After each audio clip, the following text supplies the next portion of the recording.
Assalamualaikum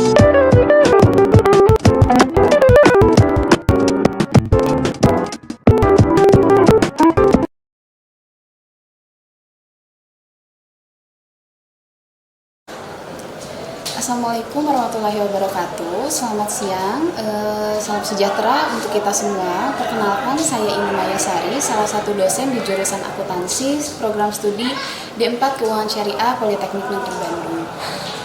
Perkenankan saya kali ini untuk menjelaskan mata kuliah yang saya ampu, yaitu Akuntansi Jasa Keuangan Syariah 2 dengan metode DIA, Delivery, Interaction, dan Assessment. Video ini dibuat dengan tujuan untuk memenuhi salah satu persyaratan sertifikasi dosen tahun 2024, yaitu pernyataan diri dosen dalam unjuk kerja Tridharma perguruan tinggi atau biasa disingkat PDD UK-TPT, khususnya di aspek pengajaran. Baik, selanjutnya saya akan memulai menjelaskan deskripsi dan informasi umum mengenai mata kuliah Akuntansi Jasa Keuangan Syariah 2. Mata kuliah Akuntansi Jasa Keuangan Syariah 2 ini, yang biasa disingkat AJKS 2, merupakan mata kuliah wajib yang harus diterima oleh mahasiswa pada semester 6 program studi D4 Keuangan Syariah jurusan Akuntansi Politeknik Negeri Bandung. Mata kuliah ini ditujukan untuk pengetahuan mahasiswa berupa proses akuntansi dan pencatatan pada perbankan yang pada dasarnya sama dengan akuntansi keuangan pada umumnya. Hanya saja kegiatannya dilakukan di bidang jasa keuangan terkhusus di bidang perbankan.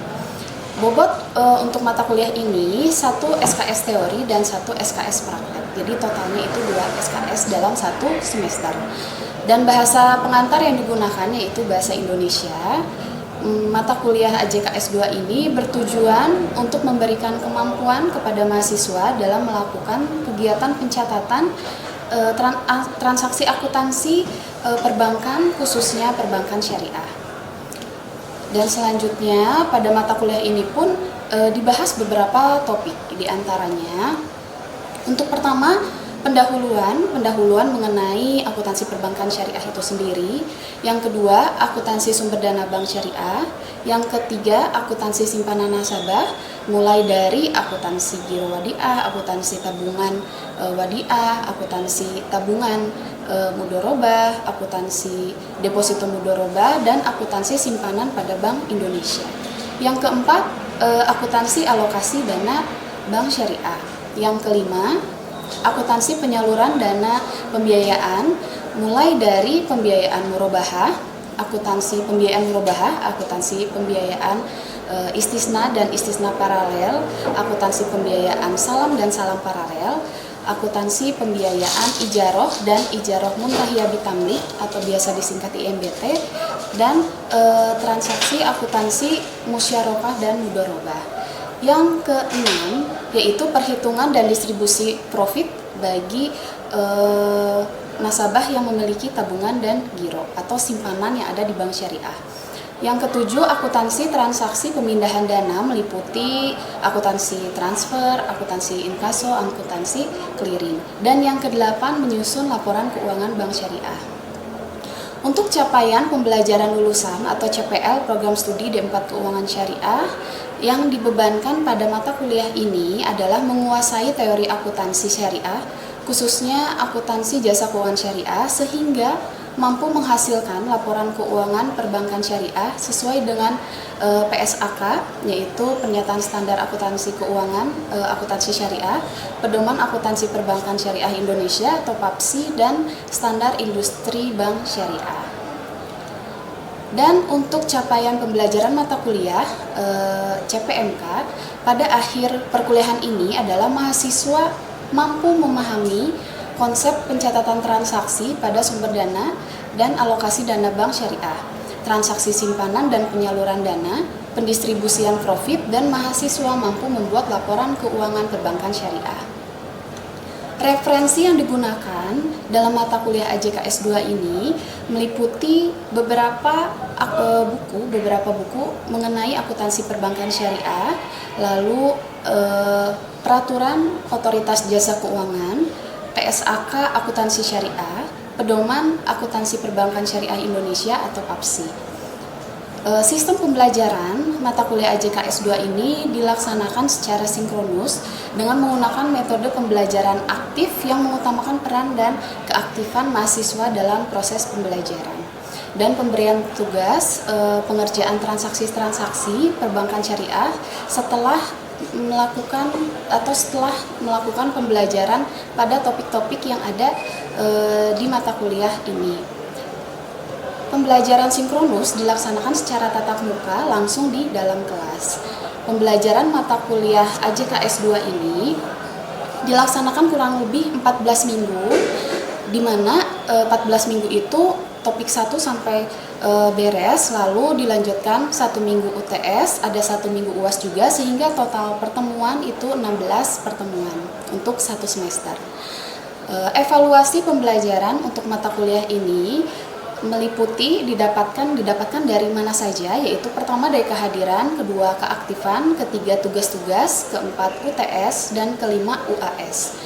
Selanjutnya, bobot nilai untuk mata kuliah AJK S2 ini meliputi 50% keaktifan, kehadiran, dan tugas, 25% UTS, 25% UAS. Dengan demikian, informasi yang dapat saya sampaikan mengenai mata kuliah yang saya ampu yaitu Akuntansi Jasa Keuangan Syariah 2, program studi D4 Keuangan Syariah, jurusan Akuntansi Politeknik Negeri Bandung. Berikut merupakan cuplikan pembelajaran yang dilakukan oleh saya secara sinkronus tatap muka di dalam kelas. Assalamualaikum warahmatullahi wabarakatuh. Waalaikumsalam warahmatullahi wabarakatuh. Selamat siang semuanya. Bertemu lagi ya sama saya. Ini materi terakhir kita, materi ijarah dan ijarah dipanggil dipanggil atau MDT. Nah, adik-adik, untuk hari ini mungkin karena ini mata kuliah pertama, kita berdoa dulu saja. Biasanya memimpin doa siapa? Bisa memimpin doa dan silahkan tolong dipimpin. Sebelum kita belajar, mari kita berdoa terlebih dahulu. Berdoa dalam hati, dipersilakan.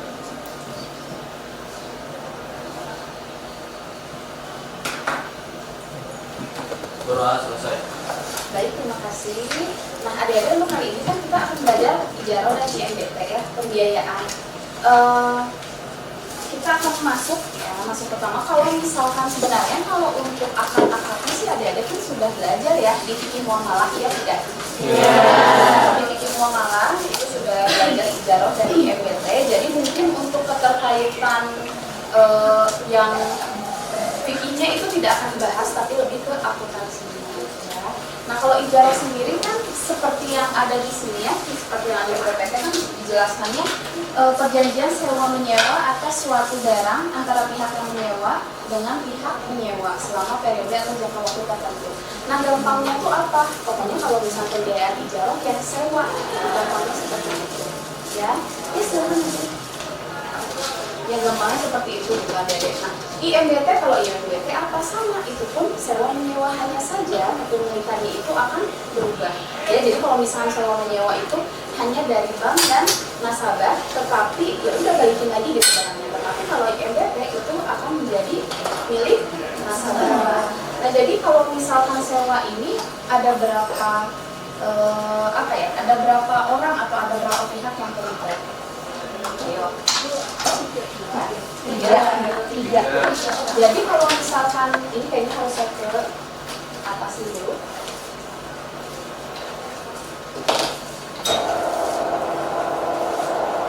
Karena papan tulisnya ya tidak begitu terlihat.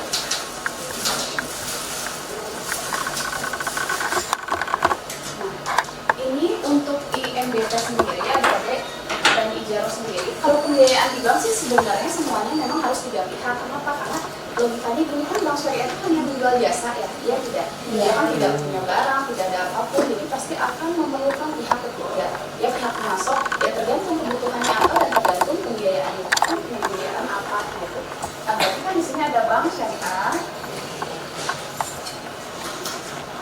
pihak ketiganya di sini ada pemasok ya, kita katakan pemasok dulu saja, karena kalau misalkan murabahah bisa aja toko atau toko, jadi kita pihak ketiganya pemasok. Nah, di sini nasabah ya.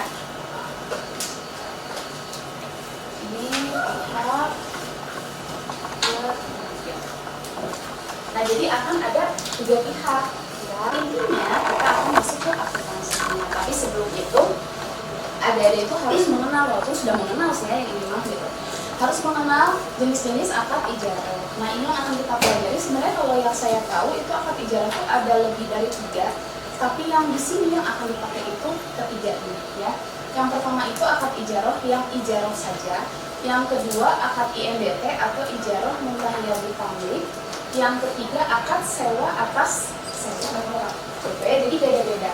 Beda-beda apanya? Beda-beda nanti kepemilikannya ya. Nah, yang pertama aja dulu ya ini. Ini akad ijarah. Kan kalau ijarah itu tadi saya bilang kan sewa ya. Nah, sesuai ya sama yang dimaksud, akad ini merupakan akad untuk memenuhi kebutuhan nasabah. Jadi pasti nasabah akan menukarkan apa yang diinginkan, lalu datang ke bank syariah. Nah, membeli barang untuk disewakan nanti pada saat nasabah sudah mengungkapkan apa yang diinginkan kepada bank, di saat itu pula bank harus berpikir gitu bisa tidak untuk memenuhi kebutuhan nasabah. Nah, maka dari itu apabila sanggup, nah lanjut ya, nanti bank dapat memenuhi kebutuhan tersebut dan membeli barang untuk disewakan ya kepada nasabah. Dan bila nasabah sudah selesai masa sewanya, barangnya harus dikembalikan lagi. Nah, itu yang ijarah. Jadi kalau ijarah ya udah sewa aja gitu. Ada kan kalau kayak kita aja pinjam ke teman, sudahnya kan harus dibalikin lagi ya. Tapi kalau ke teman nggak pernah ngasih sesuatu ya, cuma kasih aja gitu. Nah, ini contoh kasusnya. Contoh kasus ini kita akan pakai untuk ke materi, maksudnya untuk metode yang lain ya, untuk yang IMDT, untuk yang sewa atas sewa. Jadi soalnya sama. Nah, jadi kita baca ya sama-sama. Jadi pada tanggal 5 Januari 2023 PT Bangun mengajukan permohonan ijarah. Jadi ceritanya si nasabah ini PT Bangun.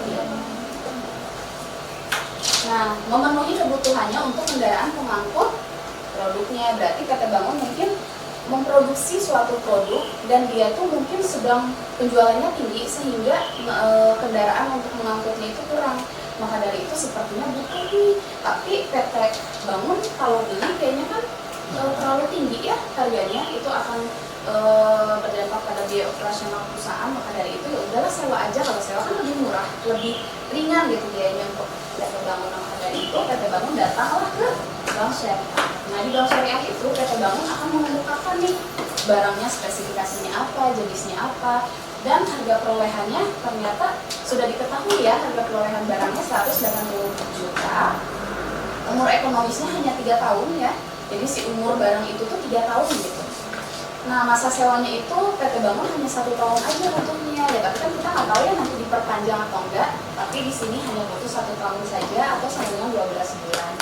Nah, nilai sisa umur ekonomisnya 0. Berarti kalau 0 itu barangnya baru ya, barangnya baru. Pokoknya si PT Bangun ini pengen barang baru gitu. Nah, lalu margin yang ditentukan bank itu 20%. Dan ada apabila akad, nanti nasabah harus bayar 1%-nya sebagai biaya administrasi. Ini aja dulu ya soalnya. Nah, bagaimana langkah selanjutnya?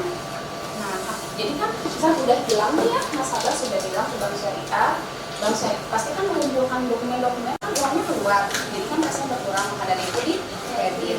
Nah, karena beli barang, otomatis persediaan ijarahnya bertambah. Nah, maka dari itu persediaan ijarah, kalau persediaan bertambah kan dicatatnya sebelah periode. Maka dari itu persediaan ijarah pada kas. Ya, sampai sini ada yang mau ditanyakan tidak? Jumlahnya? Belum. Ya. Nah, untuk yang kedua pada saat akad, berarti ini ini kan udah bayar ya, berarti barangnya udah diterima, udah ada, udah Bank Syariah pegang ibaratnya si model tersebut. Nah, sekarang akad antara Bank Syariah dengan ini pada tanggal 12 Januari.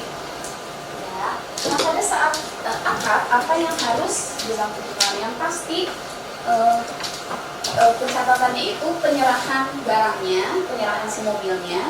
Nah, jadi kan di sini ada 2 ya, ada pencatatan 2. Itu maksudnya yang ini dan yang bawah ya, yang ini dan yang ini yang bawah. Nah, untuk yang pertama itu untuk penyerahannya. Jadi pada saat penyerahan, kan tadi itu persediaan si truk itu kan persediaan aset nih, persediaan aset. Nah, kalau persediaan ijaroh itu akan keluar nih, diberikan ke nasabahnya, otomatis yang tadinya di debit jadi di kredit ya. Nah, penggantinya apa? Penggantinya aset yang disewakan untuk ijaroh gitu. Jadi nanti kalau misalnya adik-adik lihat laporan keuangan, terus pengen lihat seberapa besar sih aset yang lagi di luar gitu, yang lagi diijarohin, bisa lihat langsung ke akun ini ya. Dan pasti nilainya akan berubah-ubah setiap bulannya. Kan kalau nasabahnya bayar pasti dia akan atau enggak pas penyerahan tuh, pas penyerahan barang dia akan berkurang.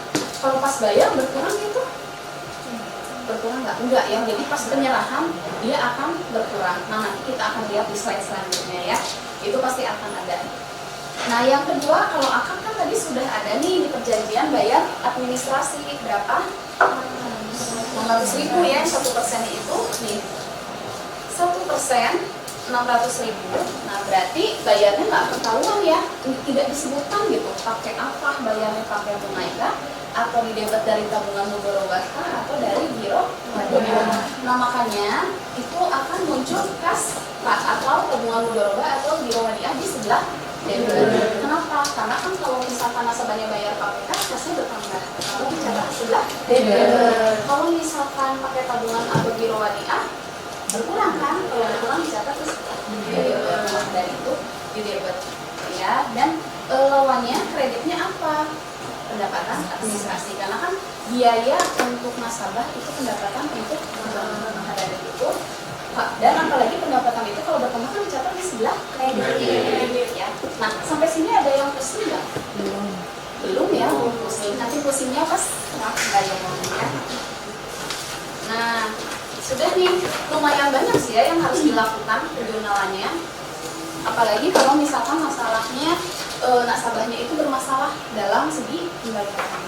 Nah, misal nih ini ada pada saat bank menerima pembayaran pertama kali, misal ini kan akad 12 Januari ya. Nah, berarti pembayaran pertama itu kapan sih? Berarti tanggal ketemu tanggal 12 Februari. Nah, jadi ya sini saja ya, 12 Februari itu pembayaran angsuran pertama, angsuran ke-1. Nah, angsuran ke-1 biasanya nasabah masih semangat, masih lancar-lancar aja ya, masih nggak lupa nih kalau dia punya tagihan. Nah, maka dari itu berapa tadi? 6 juta. Nah, 6 juta ini dibayar ya, Dede itu ada bacanya dibayar secara tunai dan tepat waktu pada tanggal 12. Ya, jadi pencatatannya akan normal. Nah, berarti untuk tanggal 12 bulan 2 2023 itu pencatatannya kas pada pendapatan sewa. Nah, kenapa? Kas kalau bank kan misal nasabahnya bayar tunai, kas bank kan bertambah dicatat di sebelah debit. Nah, lalu si pembayaran itu kan masuk ke sewa kan, pendapatan sewa, sehingga dicatat di sebelah kredit karena pendapatan bertambah di sebelah kredit. Jadi kas pada pendapatan sewa sebesar 6 juta. Nah, pencatatan ini yang selanjutnya ini pasti akan saya merahin semua ya jurnal ini. Kenapa? Karena jurnal ini diulang setiap nasabah melakukan pembayaran. Nah, bukan nasabah melakukan pembayaran sih ada diralat, tapi pada saat tanggal 12.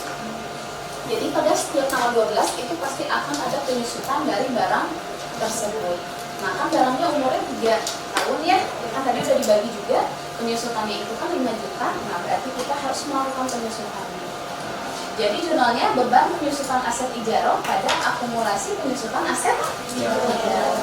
Nah, sampai sini ada yang pusing nggak? Pokoknya kalau penyusutan pasti jurnalnya beban penyusutan aset ijaroh pada akumulasi penyusutan aset ijaroh. Gitu ya. Ada yang mau ditanya? Ya?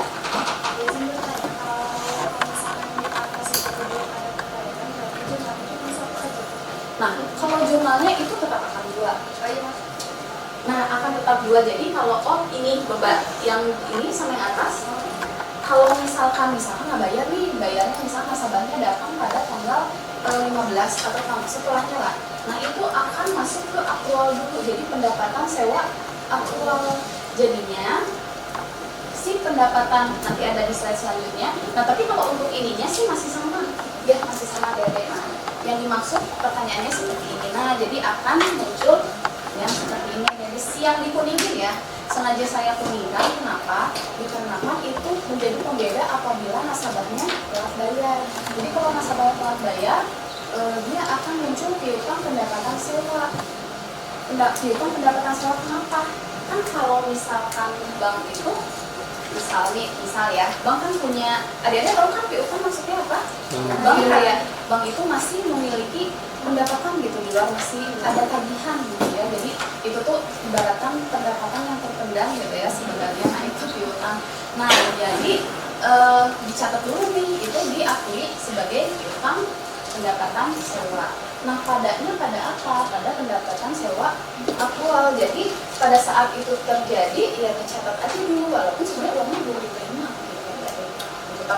Tapi akan ada pembeda ya, jadi si aktualnya itu harus dimasukin. Jadi jangan pendapatan sewa aja, nanti dia akan tertukar dengan pendapatan sewa atau pendapatan sewa yang sebenarnya gitu ya. Nah jadi akan muncul yang kuning itu. Nah nanti gimana kalau misalnya nasabahnya punya rezeki ini bayar gitu.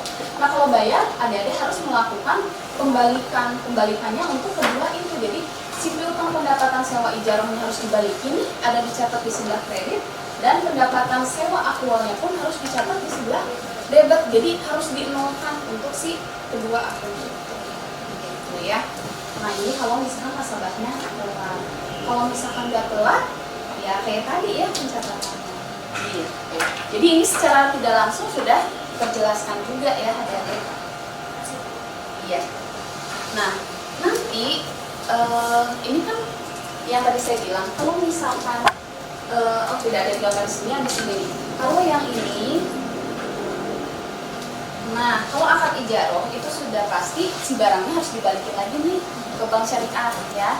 Nah maka dari itu saat pengembalian itu saat kapan? Saat bulan ke-12. Jadi pas nasabah bayar sewa ke-12 terakhir sudah dibayarkan, lalu akan pencatatannya ya tugas pada pendapatan sewa masih sama, lalu selanjutnya beban penunjukan aset ijaroh gitu ya, pada akumulasi penyusunan aset ijaroh. Nah pada penyerahan itu persediaan ijaroh pada aset yang disewakan untuk ijaroh. Jadi saat barangnya dikembalikan, si akunnya itu akan seperti semula lagi. Ingat nggak? Maksudnya seperti ini ya. Pada saat beli persediaan ijarohnya gimana? Debit kan? Nah pada saat disewakan, aset yang disewakan untuk ijarohnya di sebelah debit dan persediaannya jadi dikreditkan. Pada saat kembalikan barangnya, persediaan ijarohnya jadi bertambah lagi kan? Di persediaan ijaroh. Jadi barangnya udah balik nih, maka dari itu persediaan ijarohnya bertambah. Nah, kreditnya aset yang disewakan untuk ijaroh. Kan tadi saya bilang, kalau misalnya aset yang disewakan untuk ijaroh itu lagi ada yang nyewa, otomatis angkanya lebih besar, maksudnya bertambah. Tapi kalau misalkan itu sudah dikembalikan, jadi dikredit lagi mengurangi. Gitu. Nah, sampai sini untuk yang akad ijaroh aja, ada yang pusing nggak, bingung? Ngantuk mah nggak, saya yakin ya. Belum? Oh ya, silakan Hera. Yang tadi ini persediaan ibaratnya dikurangin yang tadi penyusutan yang saya tahu itu. Nah, untuk dikurangi atau tidak, jadi si penyusutan ini akan terus diakumulasikan di akun itu akan diakumulasikan terus. Nah, ini MBT, ADT. Untuk MBT sendiri, yang tadi kan dibalikin nih barangnya ya, kalau yang ini dimiliki oleh nasabah. Sehingga perhitungannya beda. Kalau tadi kan nilai masa sewanya 12 bulan, nilai sisanya 0, terus umur ekonomisnya 3 tahun. Nah kalau yang ini di KTP, jadi bukan dibagi 36, kalau tadi kan dibagi 36 ya, si masa sewa, bukan masa sewa, apa? Umur ekonomis. Nah umur ekonomis dikali 12, dibikin bulan gitu. Nah kalau sekarang itu dibaginya dibagi berapa? Dibagi 12, dibagi si masa sewanya gitu. Kalau tadi dibagi 36, sekarang dibagi 12, maka dari itu nilainya akan besar atau kecil angsurannya? Besar. Logikanya pasti besar. Kenapa? Kan kalau nyicil nih barangnya kita nggak kembaliin pasti ya segitu, tapi kalau akhirnya endingnya barangnya buat kita kan pasti bayarnya harus lebih kan. Ada yang bisa nggak dari soal tadi kayak gimana perhitungannya aja, nggak usah ngajar lagi. Iya, silakan. Ibu, Ya. kalau misalnya akad di MBT itu apa bedanya sama pembelian kredit karena diatur jadi bisnis saja? Nah, jadi kalau kalau misalkan sampai kita ngomong bedanya apa? Kalau misalnya IMBT ini tuh sama aja kayak adik-adik itu nanya IMBT sama murabahah, ya nggak sih? Ya kan? Bedanya gini, kalau misalnya IMBT tuh adik-adik bisa apa sih barangnya duluan nggak? Bisa. Iya, dinikmati duluan kan barangnya, dinikmati duluan. Nah kalau misalkan si murabahah dimiliki bulan udah pasti dimiliki ya. Jadi perbedaannya letak pada saat waktu kepemilikan. Iya enggak? Nah kalau murabahah kan kalau sudah disetujui barangnya dikasih itu udah langsung sama adik-adik. Nah kalau ijarah enggak, itu tuh tetap 12 bulan. Misalkan ini 12 bulan ya contohnya di MBT. Itu tuh 12 bulan masih kepemilikan bank. Adik-adik tuh nggak bisa mengakui misalkan ini mobil gitu, tapi bukan mobil angkut barang ya, misalkan mobil pribadi gitu. Nah itu punya saya, nah itu nggak bisa. Kenapa itu ngaku-ngaku ya? Karena itu masih milik bank, karena bank masih melakukan pencatatan gitu. Jadi perbedaannya letaknya di mana? Di waktu kepemilikan saja. Ya. Nah adik-adik berarti ini sudah selesai ya untuk untuk tatap muka hari ini, perkuliahan hari ini mengenai ijaroh dan ijaroh muka yang diambil pada IMBT.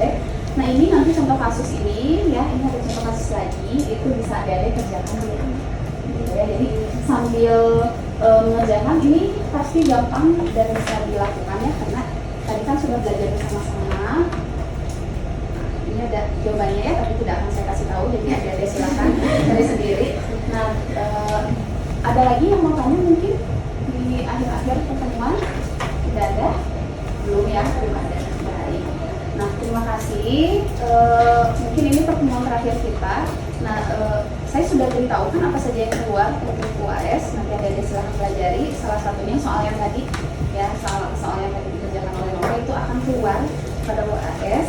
Nah, untuk penilaian sendiri nanti kalau misalnya sudah dikerjakan saya akan nilai dan nanti kasih tahu adik-adik sudah pasti ya.